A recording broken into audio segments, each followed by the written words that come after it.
afternoon. So, bringing back Old Faithful. As you can see, we are pulling the motor out of the white car, the Civic. The reason is because she's blowing smoke. Car is a blast to drive, but the old Accord motor has given up. And so we've got a brand new, slightly used JDM K24A. These usually come out of the CRVs. So it's a little slow at the shop today, so I figured I'd get it swapped out and get it put in the car and get it tuned up to take it for some rips. Okay. So, got the motor out. I'm gonna go ahead and get everything swapped over. Swap out the flex plate, auto, and get all the bolts put on it. And exhaust, water pump, whole thing. Alright, so got the motor broken down. Same with this one. Got the flex plate off. And we're about to take off the clutch and start the process in reverse. Yeah, so it's going pretty well. I'm probably 4 hours into it, maybe 3. Kind of taking my time, but yeah, here we are. Okay, so we've got the transmission back out, and obviously, well, it's obviously out because we took the motor out, but we've got the transmission out and it's separated. I've got everything apart. I'll do a quick inspection of the gear set. Everything looks pretty good. I mean, I know it's good just because I've driven it a bunch of times and there's very, very little shifting issues. And this is probably one of the better shifting transmissions I've ever used. And it's out of an Accord. So there is your hack. It's not that these things are even cheaper, it's that they just get less abused and therefore are more likely to hold power.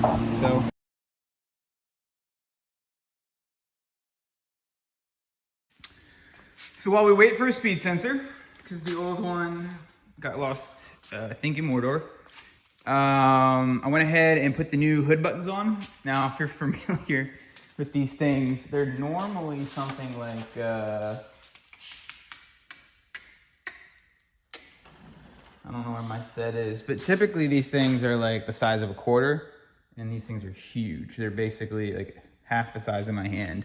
And when we got them, we were laughing because it was like comical. There was no way. But now that they're on the car and you get it to scale, they don't actually suck that hard. And I think I might actually run them. Because my thought was like, oh, I'm just going to get the arrow catch. Like, I want to probably have something on mine on the hood. I just like being able to get it in the ear of the cable and blah, blah, blah. And you can run different hoods.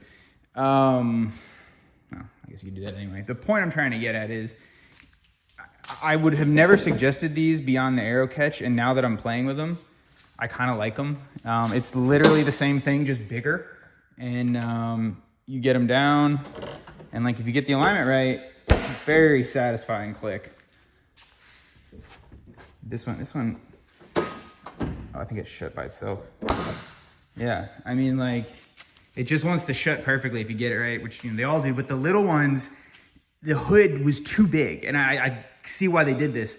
The hood was too large, and it was overpowering those little ones, and those little ones failed pretty quickly. So I don't know, if you're looking for kind of a different way to shut the hoods, this is a good way to do it. And just like that, it starts snowballing. So now that I have the hood pins done, I figured, well, I might as well fix the lower rad mount. And then I was like, well, while I'm fixing the lower rad mount, I gotta fix the bushings. These don't come out. These didn't come out great, right? And then I was like, well, now that I'm fixing the bushings, I should fix all the lines like I did the red car and the coolant hoses. Yeah, it happened again. It's okay. It's not a lot. And my dad's coming into town on next month in June. So the goal is to have this one, the RDX, and the Civic all running and ready to go for the track. You might have sent her a little too hard, bud. She's smoking. And then we can all race cars. So that'd be fun. So I'm gonna knock out some more of this little stuff. Oh, and then I'm gonna loom this because it's not loomed and it looks disgusting. And I told Levi to loom it and he didn't loom it because he's lazy and has 3 kids. All right, cool. So this is the main thing we came to do. I had to drill a giant hole. I mean, as a level 5 skedaddler, I'm gonna go ahead and say that came out quite beautiful. Didn't touch the stack. Made the little 6x10. I feel great about this. I'm gonna go get a sensor because I don't have one. And then I'm gonna make this sucker scream. In the transmission because it was blank on the diff housing and it was blank on the outer housing because we just mixed and matched. And while I was doing that, I took the radiator out and I figured, well, while the radiator is out, I'll finish out this idea I had for a lower air dam to block air passage from going inside the center. The theory was good and the center one worked out great, but by splitting up the scans, it created continuity issues. So something to consider for later. And while I was doing that, I took the radiator out and I figured, well, while the radiator is out, I'll finish out this idea I had for a lower air dam to block air passage from going inside the center. The theory was good and the center one worked out great, but by splitting up the scans, it created continuity issues.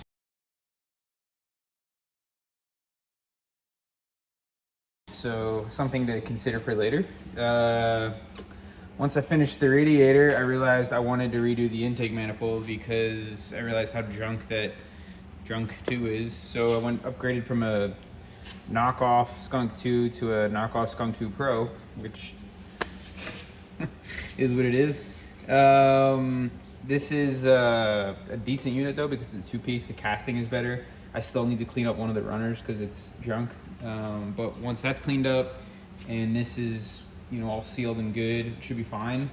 I redid the lines from the manifold and then I realized I wanted to redo all of them and went super duper deep on a whole locking assembly that I don't want to take apart right now because the lines have a tendency to fall out.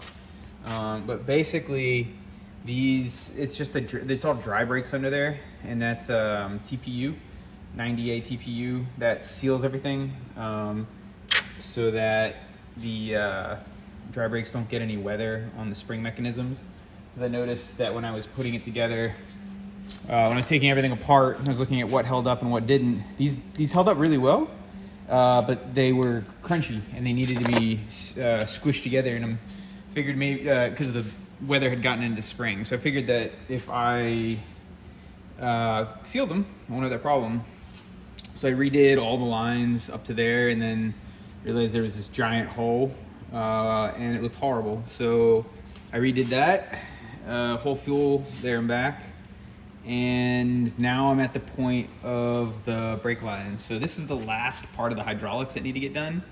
And then that should hopefully be finished. And then there's one little final remaining piece I took care of. This is the shift gate. The car used to have the 3D printed shift tower. It didn't work super well, mainly not so much because of the shift tower, but because of how we were trying to run the SI shifter on a Honda Accord 5-speed, which we got to work, but it was a fight. So we went to a normal SI shift mechanism, which will now use the correct shift tower. And we swapped out, I believe it was the EP3 outer case. So that's an EP3 outer case with the adjusted shift tower. It works normally when we put it in. Well, I'm not gonna attempt to do this with one hand. But the only problem is it's creating a bind in how I have the cables running, and you can feel it in the shifter when you go to move. So by taking this and spacing it backwards a little bit, and yes, I know they're adjustable, but by spacing the whole assembly backwards and turning it, I get rid of some of the bind, and it should make shift feel a little better.